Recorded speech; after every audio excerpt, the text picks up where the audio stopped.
Guys আমরা এখন দেখব যে আসলে কিভাবে একটি ডিরেক্টরিতে ওইইউ মানে হচ্ছে অর্গানাইজেশনাল ইউনিট এবং ইউজার কিভাবে তৈরি করা যায়। তো আমাদের ওইইউ যেটা অর্গানাইজেশনাল ইউনিট তৈরি করার আগে কিছু জিনিস লক্ষ্য রাখতে হবে। আমরা ওইইউটা মানে অ্যাক্টিভ ডিরেক্টরি ইউজার অ্যান্ড কম্পিউটারে যাওয়ার পরে ডোমেইন এখানে আমাদের দেখা যাচ্ছে বিল্ট ইন আছে, বিল্ট ইনের ভিতরে বিল্ট ইন গ্রুপগুলো আছে আর কি, সব বিল্ট ইন যত গ্রুপ আছে সব গ্রুপগুলো এখানে আছে। কম্পিউটারের ভিতরে কম্পিউটারগুলো থাকবে, যে কম্পিউটারগুলো ডোমেনে জয়েন করানো হবে। ডোমেন কন্ট্রোলারের মধ্যে আমাদের এখন একটা ডোমেন কন্ট্রোলার আছে, সে একটা ডোমেন কন্ট্রোলার শো করতেছে। আর এই ইউজারের মধ্যে টোটাল ইউজারগুলো ক্রিয়েট করা হবে। তো ইউজারের মধ্যে এইভাবে যদি আমরা রাখি, আসলে একটা অর্গানাইজেশন যদি 1000 ইউজার হয় সেক্ষেত্রে আসলে স্পেসিফাই ইউজার খুঁজে বের করা অনেক কঠিন। তো এই কারণে কি করি, আমরা ওইইউ গুলো তৈরি করি, যেটাকে বলা হয়েছিল অর্গানাইজেশনাল ইউনিট। তো আমরা কেন ওইইউ গুলো তৈরি করব, যে এটা স্টোর করা হবে ইউজার, কম্পিউটার এবং গ্রুপ।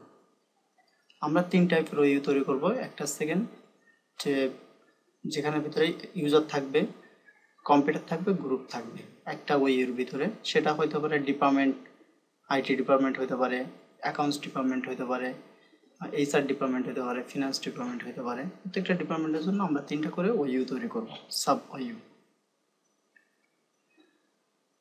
তো ওইইউগুলো আসলে একটা সুবিধা, আরেকটা সুবিধা আছে হেল্প ডেস্কের জন্য। যখন আমরা কোনো স্পেসিফাই কোনো ইউজারকে কোনো একটা স্পেসিফিক ওইইউর পারমিশন দিতে চাই, তখন আমরা ডেলিগেট পারমিশন নামে একটা আছে। তো আমরা তখন পারমিশন তাকে ডেলিগেট করতে পারবো, যে আমি শুধু চাচ্ছি যে আমি মানে ফাইন্যান্সের ওই ইউজারগুলোকে একজন হেল্প ডেস্কের একজন ইউজার কন্ট্রোল করবে, মানে একজন এমপ্লয় কন্ট্রোল করবে। তো শুধুমাত্র আমি ফাইন্যান্সের ওই ইউটাকে তাকে ডেলিগেট করে দেবো আর কি।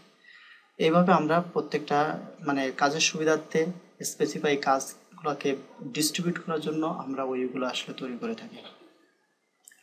তো আমরা এখন দেখবো আসলে কিভাবে ওইটা তৈরি করা হয়। আমরা এই ডোমেনের উপর রাইট বাটন ক্লিক করে নিউ থেকে আসবো, নিউতে এসে একটা অর্গানাইজেশনাল ইউনিট তৈরি করব।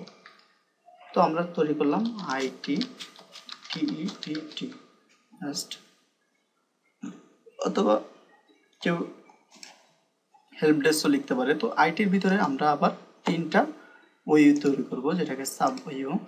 একটা হবে USERS,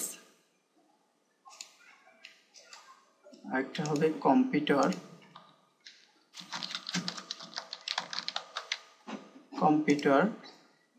আরেকটা হবে হচ্ছে গ্রুপস।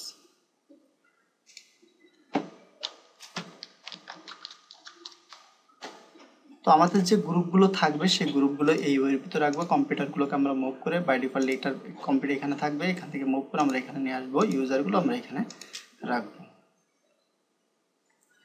তো এখন আমরা কি করব, একটা ইউজার তৈরি করে দেখি যে নিউ থেকে আমরা ইউজারে আসবো। ইউজারে এসে একটা নাম দিব আমরা, first name user 1, log on নেমও ইউজার 1। এখানে আমরা ফার্স্ট নেম, মিডিল নেম সব কিছুই দিতে পারি। তো আমরা যদি টেস্ট ইউজার তৈরি করছি একটা নাম ধরে নিলাম, নেক্সট দিব। যদি আমরা এই টিকটাকে দিয়ে দিই user must change password at next log on, তো ইউজার যখন এই পাসওয়ার্ড ইউজার আইডি পাসওয়ার্ডটাতে লগ ইন করবে, লগ ইন করার সাথে সাথে তাকে একটা অপশন দেবে, ফোর্সলি তাকে পাসওয়ার্ডটা রিসেট করতে হবে, মানে নতুন করে পাসওয়ার্ডটা সেট করতে হবে। আর যদি ইউজার ক্যান নট চেঞ্জ পাসওয়ার্ডটা আমরা দিয়ে দিই,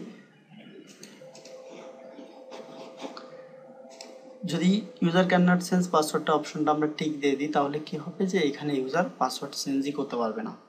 পাসওয়ার্ড নেভার এক্সপায়ার দিলে এই পাসওয়ার্ডটা এক্সপায়ার হবে না, অ্যাকাউন্ট ডিসেবল দিলে প্রাথমিক অবস্থায় ডিসেবল থাকবে আর কি।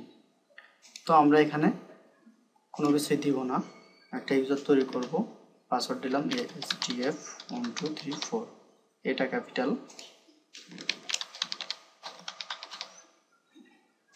Next, finish. এভাবে আমরা একটা ইউজার তৈরি করতে পারি। এখান থেকে আমরা প্রপার্টিস থেকে ইউজারের ফোন নাম্বার দিতে পারি। আমাদের যখন এক্সচেঞ্জ আসবে তখন অটোমেটিক্যালি ইমেল অ্যাড্রেসটা অ্যাড হয়ে যাবে। আর ডেসক্রিপশনে আমরা কিছু একটা শর্ট নোট দিতে পারি, অফিসের জন্য অফিস অ্যাড্রেসটা দিতে পারি, অ্যাড্রেসের জন্য এখানে যে বক্সগুলো আছে সবগুলো আমরা কমপ্লিট করতে পারি। এই ইউজারগুলোকে আমরা আবার স্ক্রিপ্ট শেল স্ক্রিপ্ট দ্বারা তৈরি করতে পারি। তো আমরা ওইগুলোর একটা জিনিস বলতে ভুলে গেছি, সেটা হচ্ছে কিনা অ্যাকচুয়ালি ওইগুর স্ট্রাকচারগুলো কীভাবে মানে ডিসাইড করা হয়, মানে কীভাবে ওইগুলো তৈরি করা হবে, এই ডিসিশনগুলো কীভাবে এটা না হয়।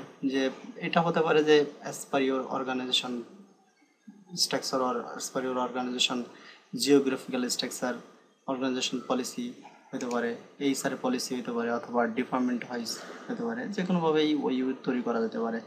তো যদি জিওগ্রাফিক্যাল লোকেশন হয়, জিওগ্রাফিক্যাল লোকেশন বলছে মাল্টি ন্যাশনাল কোম্পানিগুলো যেরকম লিভার ব্রাদার্স, মাইক্রোসফট, এরকম বড় বড় কোম্পানিগুলো বাংলাদেশ অফিস আছে, পৃথিবীর ম্যাক্সিমাম কান্ট্রিতে অফিস আছে।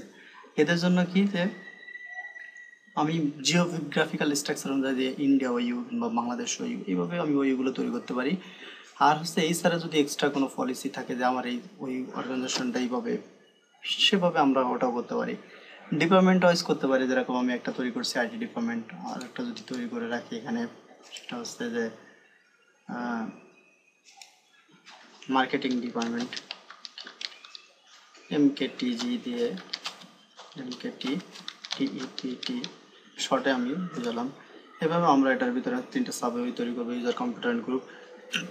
এভাবে আমরা সিনক্রোনাইজ করতে পারি। তাহলে কি আমাদের ভবিষ্যতে সুবিধা হবে কি, আমরা এক একটা ওই ডেলিগেশন, আমরা যখন এই যে ডেলিগেট কন্ট্রোল করা হয়, মানে একটা ওইর কোনো একটা হেল্প ডেস্কের একটা ইউজারকে আমরা পারমিশন দিয়ে দেবো, এই হোল ইউজারগুলোর সে পাসওয়ার্ড রিসেট করতে পারবে, লক হয়ে গেলে সেটাকে আনলক করতে পারবে, এই ধরনের যে জিনিসগুলো আছে একটা ইউজার করতে পারবে।